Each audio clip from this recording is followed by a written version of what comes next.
Welcome to the Stocks with Josh show. So what did Fed Powell say yesterday that the markets found bullish? I'm going to cover that with you guys today and give you the big picture view of where I think the markets are going to go.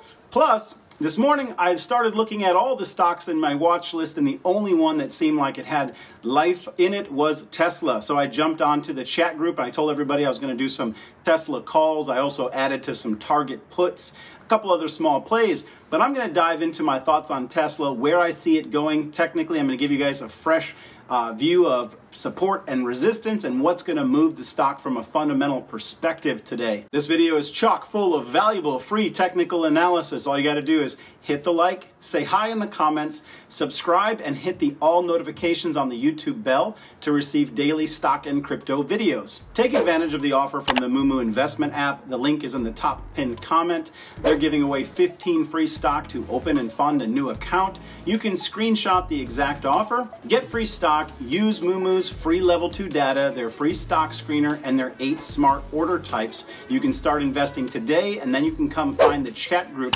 that I host on the app called Stock Josh Fam. Salute always to the soldiers of the chat.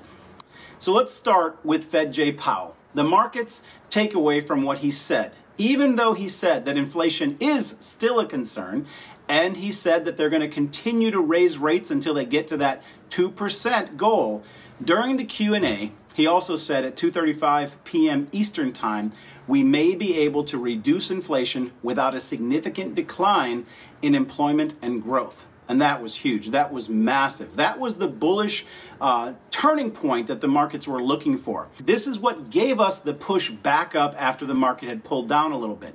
But here's the problem. We're definitely at the top of the range for the markets and for most stocks. So I do expect that we're going to see some kind of a cool-off. That's what we're experiencing today before the market finds the data and the momentum to push higher.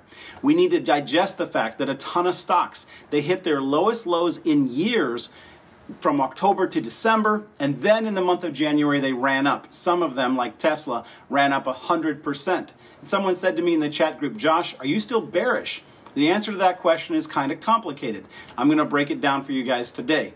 The overall trend of the market is still technically bearish. So until we make what I call a new local high, which even though 4,200 was a very impressive move, it's actually not a new local high. We would need to break and close above 4,325.28 on the S&P chart, the SPX. That was the last market high, and it was set in August of 2022. Now, if we were to just reach 4325.28 and not climb higher on volume, that would be a very bearish moment, as it would just be a larger double top on a longer time frame. And then I said in my last video that when we cool off, we need to make a new higher low, which means that when we do cool off and we go to back test the lows, we need to consolidate and find support at least 4,000. If we were to fall all the way back to 3,900 range on the S&P 500, then in my mind, we've not made a new higher low. We made the same old low, which is not a bullish trend. Now, I'm not charging for this straight talk on the markets, but I know what it's worth. Throw a heart in the comments if you appreciate these market updates. Let me give you my final thoughts on the overall market. By Friday of last week, the market gave us about a year's worth of returns in 1 month. It was up over 6%. If you're not taking profits on some stocks that have run up 100% in the last month or two, I'm going to say that for me, that's unwise. If you're buying the top of the move for a long-term investment, it's probably the smart money that's selling you their shares right now. And people are going to say, Josh, come on, brother, you're too bearish. You need to pivot, P-I-V-O-T. When are you going to pivot? When will I go bullish? Well, I'm a technical trader, so the answer is when the markets make a new high and a higher low. That's as straight as I can give it to you. That simply has not happened yet, and so I can't change from the bearish view that we are still going lower. We still have an inverted yield curve, which from what I understand has actually never been wrong. Until these markets prove themselves, the January run-up may have been what's referred to as the January effect, which is when the stock market rises more than any other month following a year-end sell-off due to tax loss harvesting. Then you add to it that people got way too bearish. The data wasn't bad enough for people to have shorted the market as much as they did. And then we know that the short sellers got squeezed.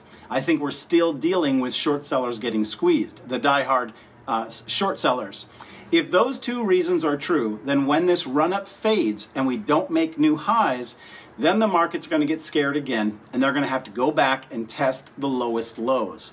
The bullishness of the recent markets has gotten people thinking that the Fed could actually cut rates this year, which I absolutely do not see happening. Jay Powell, at best, will pause his rate hikes, but I don't see him cutting right now. It's one thing for him to say that we may not need the extreme layoffs to reach the goal. It's another to believe that he can cut when we're experiencing record-breaking job reports like we got a week ago.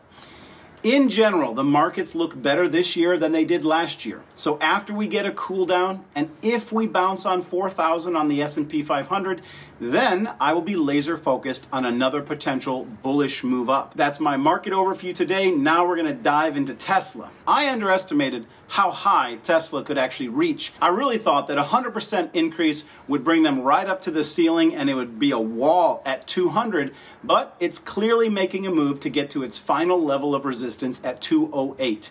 Why is it doing so well? Well, one reason is that Elon's vision of growth and refocus on Tesla instead of Twitter is driving the stock forward right now. This is Tesla's longest winning streak in the last 6 months. The stock also got a boost last night from Biden's speech, where he touted his commitment to growing the use of green energy through his Inflation Reduction Act. Now, I got to pause and talk about that for a minute. Now, I'm not going to get political on this channel. It's not what I'm about. But you all do understand that you cannot fight inflation by government spending.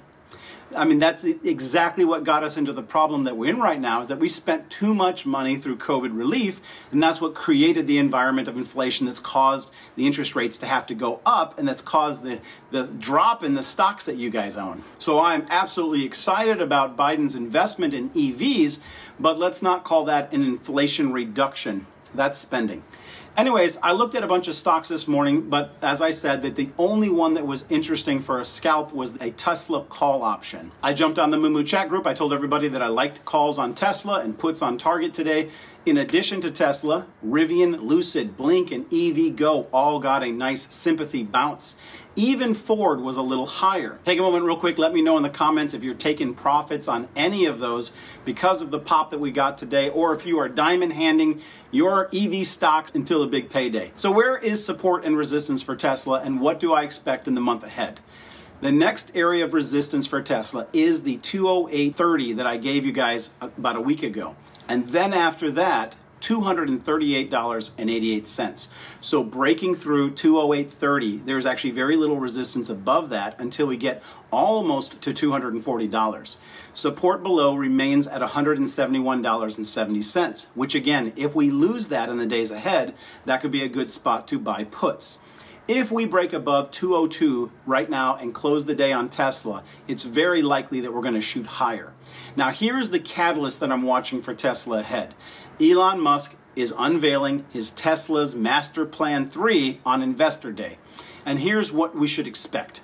So this is going to be, in my view, another one of the buy the rumors, sell the news.